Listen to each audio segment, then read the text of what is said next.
So what was your father's upbringing? Where did he sort of fit into the picture? So my dad was born in 1938, just before the war. He was 6 when his father was shot by the Germans in the countryside of Aix-en-Provence. His father had joined the resistance, and someone had denounced them in the town and had sent people up there. So my dad lost his dad when he was 6. I think that really marked him. There's no doubt about that. I think there's a real sadness around that.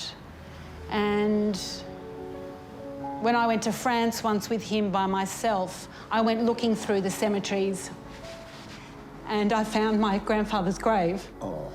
And I would have liked to have done it with Dad, but we were arguing and getting on each other's nerves on this trip, and I found it by myself. But I think for Dad it would have been tough growing up without him. I can feel that connection you feel for your grandfather. But I also know, like me, your connection with your dad was so strong. Yeah, and it's...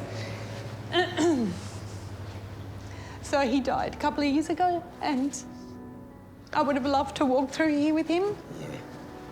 I mean, he'd be horrified by a lot of it. But, you know, it's the end of something.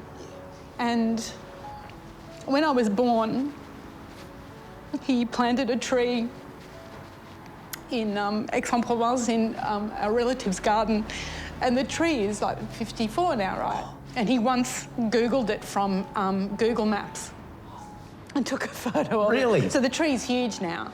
So I've planted an olive tree in my garden for him, and better give me olives. But I think grief is just something that continues, washes over you. And when I do have my big cries, it's a real relief. Do you know what I mean? Like, oh, it just feels so good. Yeah. So good afterwards. Yeah. Is there one thing that sits closest to your heart about how your dad's influenced you? He was very curious and very self-taught. He didn't finish school.